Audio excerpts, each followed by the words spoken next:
back, everybody. As I mentioned on the last episode, I was going to be working on the PTO and getting that installed on the tractor, and hopefully then the flywheel on, because the PTO unit's got to be on into the case of the transmission before I can put the flywheel on. So I've got the PTO all taken apart. This was a new old stock PTO unit. Unfortunately, it was never put on a tractor, but unfortunately they left it outside, so it had filled with a little moisture. But I got it all apart finally. This gear here that slides onto the sliding shaft inside there was a little difficult to get out, but I finally got it. This bearing here, I guess I don't have the other side of it, but that's the pinion gear bearing that comes in from the transmission, and it was a little rusty. I probably could have used it, but luckily I had another one in my bearing collection, and so I'm going to install the outside race and then the roller assembly, and that goes around the pinion gear like that, and that's what the spline shaft from the tractor slides into as I install the PTO unit onto the side of the case. So that's where the spline shaft goes into, and then that goes to a bevel gear and another shaft that slides on there, and then the two flat gears, and this actually is the gear that shifts the PTO unit in and out of gear. And then there's another bearing, a thrust bearing that goes on here too, and that was a little rusty, and luckily I had that one in my collection too, and I didn't even recognize them from before, didn't know what their application was, but as I was searching for bearings, I realized, well, those are the bearings that I need, so lucky that I had those. So the only bearing I didn't have that was a little rough for the output shaft here, or over here. Let's see, where is the output shaft? It's over here. Yeah, I had to go get that one new, but that's the only one I had to purchase for this project. But I had everything else. Everything else was pretty nice shape except for a couple bearings, and I got some new gaskets. These bearings on this shaft were pretty nice shape yet. They're still never used, but luckily the rust hadn't gotten to those too much. So I'll reinstall those. So I will set up and put my camera up above my workspace here and start putting it together. Okay, I'm set up here now. Got my lights, so hopefully you can see all this. The first thing I got to do is drive in this new race in here.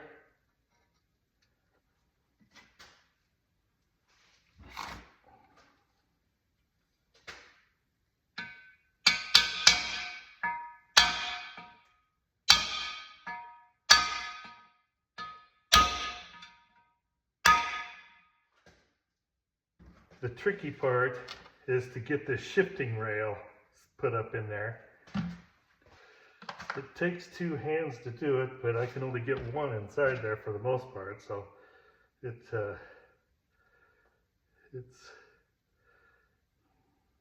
difficult. So when you put this in, that's got to be down. The shifting top or dowel has to be down. Okay, and then the gear and the shifting fork have to go in there all together as you slide the shaft up from the outside. And plus there's a spring and a detent ball in there, which makes it extra fun. So the spring, I think I put a little bit of, and then the ball goes in there, and you got to detent the ball as you're trying to get the shaft in.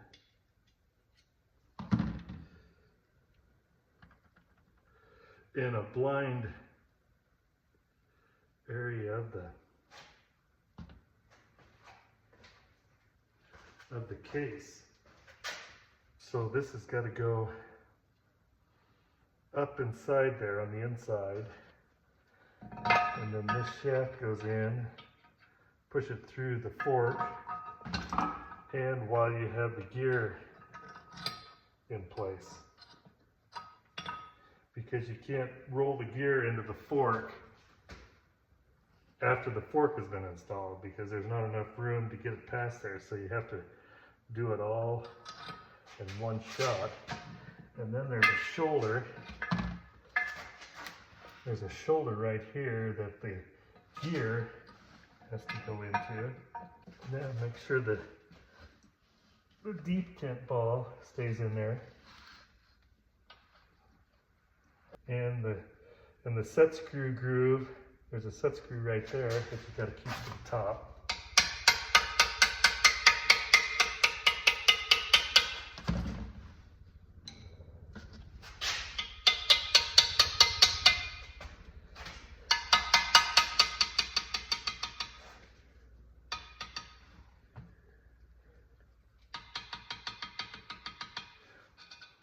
And secure that in place. It should probably really have some sealer in there, but I didn't know how to get the sealer in with the grease that's going to be in there. So, and also it's clear to the top of the gearbox, so I don't think it's going to leak. But you got to make sure your shifting dowel is in the rail.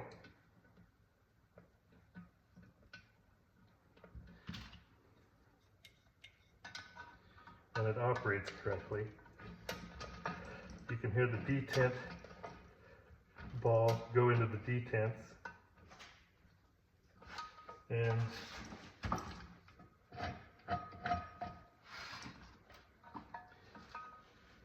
you can see the gear shift in there.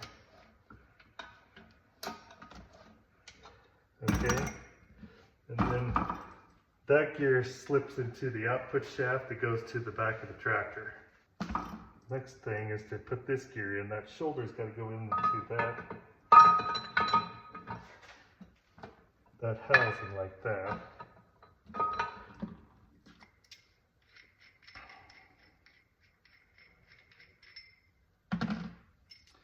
And let's see, I think I could put the bearing in from the outside. So the first thing is this bevel gear. It goes up against that bearing, and then the sleeve goes in and slips through that gear. I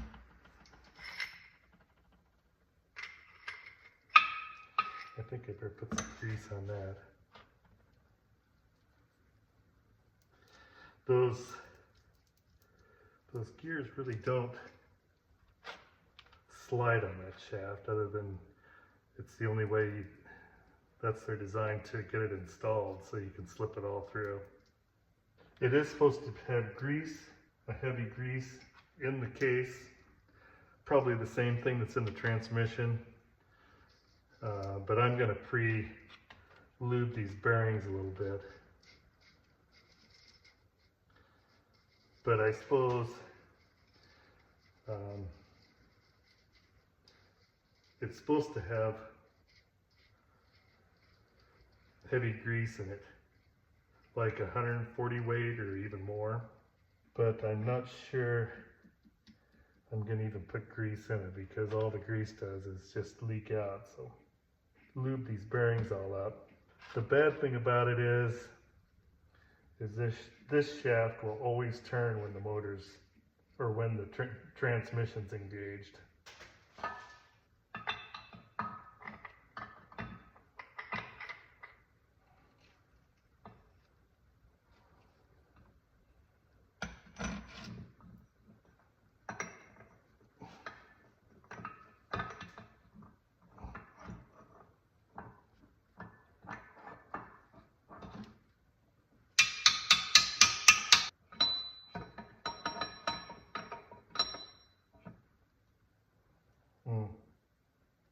I think. No, I have to put that pinion in first, don't I? I've already made a mistake.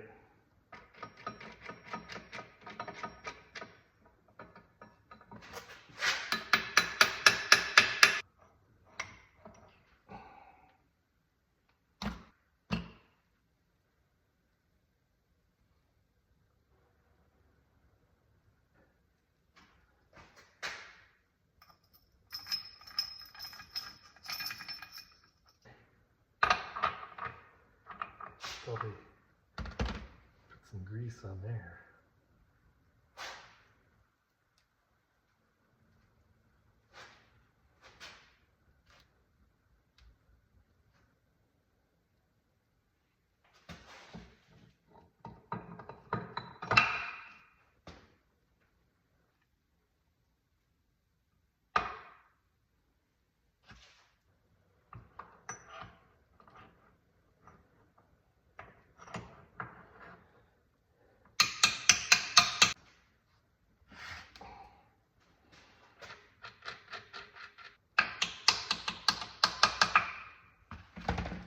I'll put this nut on there, tighten this end up first. I guess I have to wrap a wrench on both sides to get that to tighten up.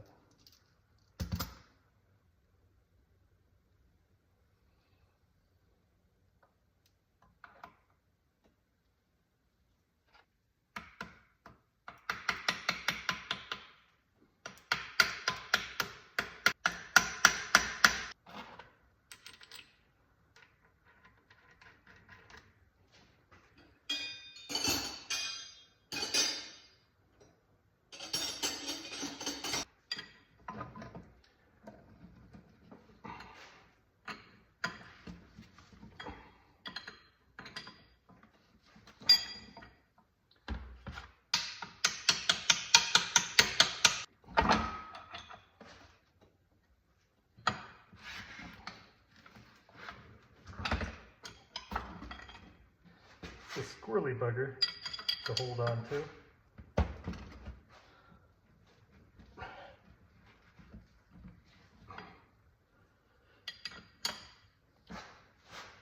That just needs to be tightened clear up with the gears and the sleeve. And I'm just about tight in here with that sleeve.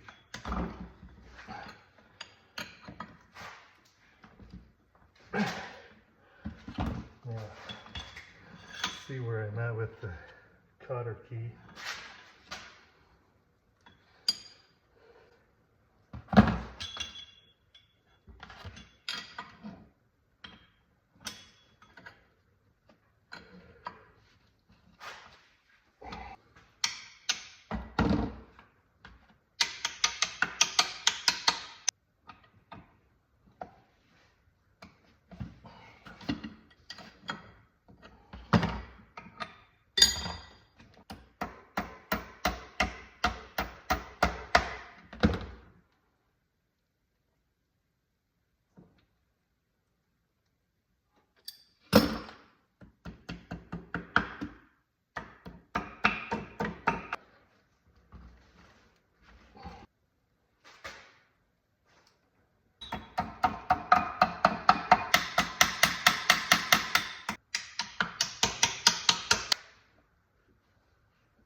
I guess I didn't think about finding some tall-headed screw or bolts for those. Those were just the bolts that were in it.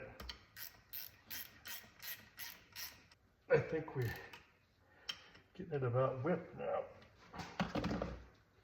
those bolt holes go into the case, so I'm putting a little sealer on those too.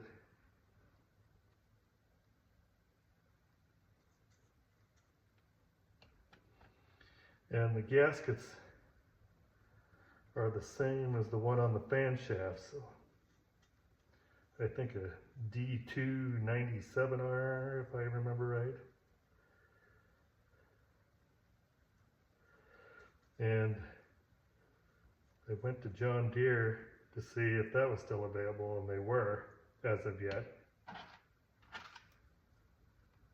Those gaskets, the D297Rs. So if anybody needs some before they go out of stock,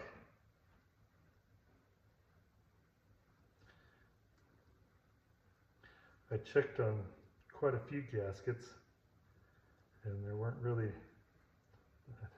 there was just a couple of them that were available. There wasn't any shim gaskets in there. I don't know exactly what happens when you have to take up some slack on the bearings.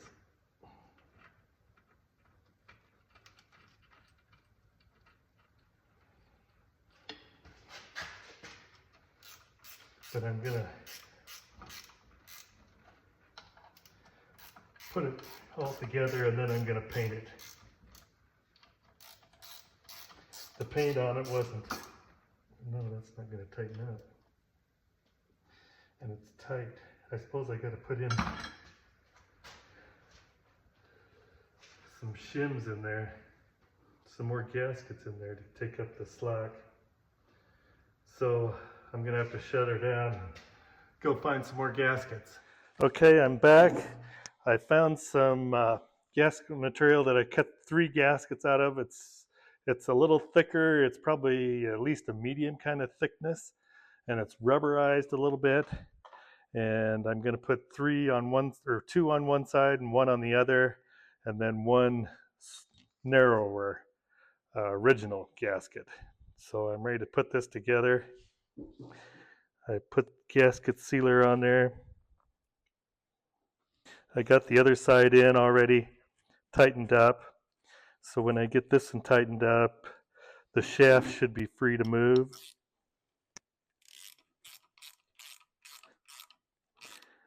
Cross our fingers.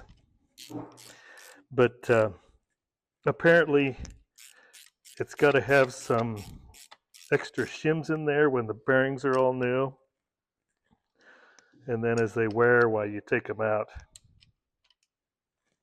I'll probably never use it enough to even break in the motor. But anyway, and then my shaft is turning easily. So I think I've got pretty close to the right tolerances.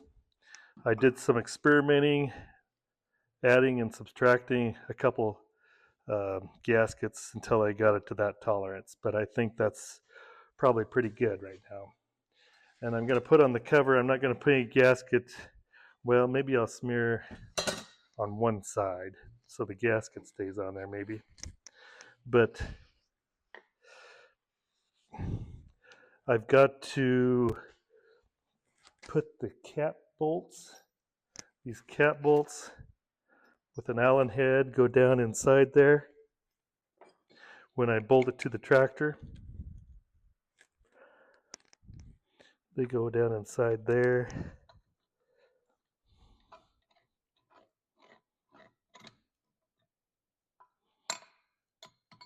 So that's how it attaches to the tractor. So I'm going to have to take that cover back off after I paint it so I can bolt it to the tractor. So I'll just glue on the gasket on one side, and then when I'm all done installing it, I'll put some gasket material or some sealer on the other side of the gasket.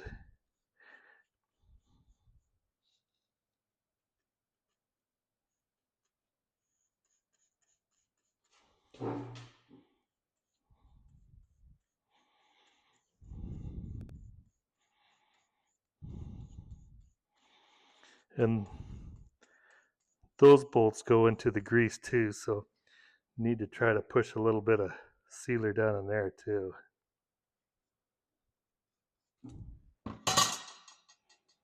And I had to make that gasket.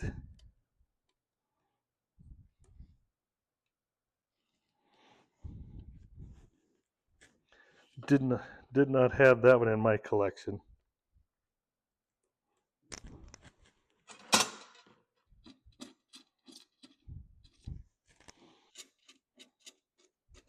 All for that side, and then we'll flip it over and we'll put the thrust bearing in. I don't know if I have any instructions on how to adjust that. It may be to my best judgment. On this side, it's all going to be exposed to transmission grease. So, and come to think about it, even though you can put some grease, or it's got fill plugs for that, I don't know how you keep the grease from running out of this into the transmission. Oh, I know what this is for.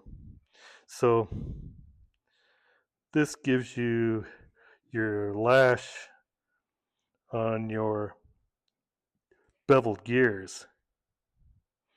So that's probably tight there. And I think I'd back it off just a little bit. Okay, and then your cap screws come through here, as you can see, and they bolt to the side of the tractor on your transmission spline shaft. So other than putting in the adjustments,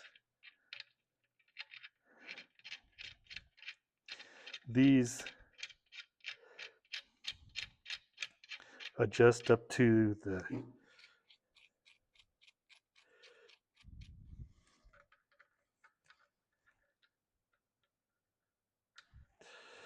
not sure which way they go in there, but there's some bosses on the transmission case that they adjust up to take up any movement side to side instead of relying on these cap screws in here to take up all the slack, so to put all the stress on them. So these are supposed to take up that slack. So anyway, that's it for now. I'll clean it up and get it ready to paint.